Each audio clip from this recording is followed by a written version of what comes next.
Mais d'abord, l'édito international sur Europe 1. C'est bon, Vincent, vous êtes prêt? Oui, alors il faut que je dise bonjour Dimitri et je répète bonjour à tous. Voilà, c'est la chorégraphie rituelle d'Europe 1 matin. L'armée israélienne progresse méthodiquement dans le nord de la bande de Gaza. Voilà ce qu'a expliqué l'état-major de Tsahal cette nuit. La journée d'hier, Vincent, a été dominée par la réapparition de plusieurs otages. Oui, l'armée israélienne a commencé ce week-end à resserrer son étau sur Gaza avec le déploiement en profondeur de l'infanterie et des blindés, la guerre au sol doublée d'une guerre en sous-sol. Et on sait que depuis 3 semaines, les incursions menées par les forces spéciales préparaient l'offensive en cherchant aussi à localiser les otages. Mission accomplie donc avec la libération de la caporale Ori Megidix, 20 ans. Elle avait été capturée le 7 octobre dans sa base de Nahal Oz. Sa chance est d'avoir été détenue seule. On ne sait rien de l'opération de sauvetage qui a berné les geôliers et délivré la jeune femme. Alors sa libération est la première bonne nouvelle pour les Israéliens depuis 3 semaines. Il y a de quoi restaurer un peu la fierté de l'armée et donner un peu confiance aux familles qui entament leur 25e jour au supplice.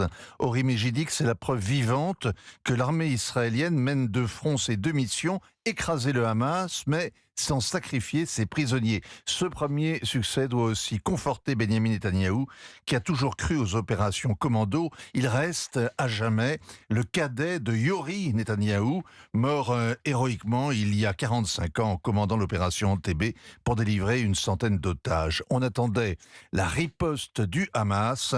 Elle est tombée dans la journée. Les islamistes palestiniens avaient annoncé, Vincent, qu'ils tueraient des otages si l'armée entrait dans Gaza. Ils se sont contentés hier de diffuser la vidéo de 3 otages. Oui, le Hamas est implacable, n'en doutez pas, mais à cet instant de la bataille, exécuter l'otage à la façon d'Al-Qaïda aurait été contre-productif. La guerre psychologique, c'est plutôt de semer le trouble dans l'opinion pour entraver l'offensive en cours. Les otages servent à cela. Les idiots utiles qui se mobilisent à l'étranger aussi. La vidéo sur Telegram dure un peu plus d'1 minute. On y voit 3 femmes. L'une d'elles apostrophe le Premier ministre. C'est la première preuve de vie, la première fois que le Hamas exhibe ses prisonniers. Et celle qui parle dit qu'elle paye le prix de la politique de Benyamin Netanyahou. Qu'importe, elle ne parle pas librement, évidemment.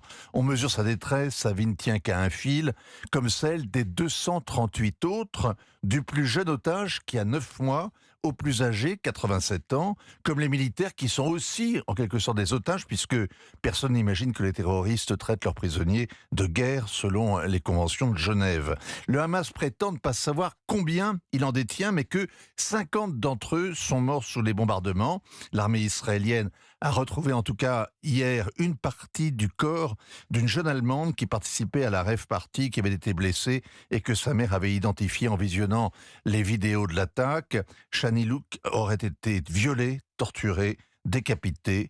Quand, où, par qui? Mystère. Bon, ça n'empêche pas, Vincent, les négociations de se poursuivre pour tenter d'obtenir des libérations. Mais pendant la bataille, les palabres continuent, c'est banal. En général, les combats s'intensifient même au moment de conclure la négociation. C'est un rapport de force. Le Qatar sert de médiateur, on le sait. Des familles de 9 otages franco-israéliens sont arrivés hier soir à Paris pour se faire entendre et que personne ne les oublie.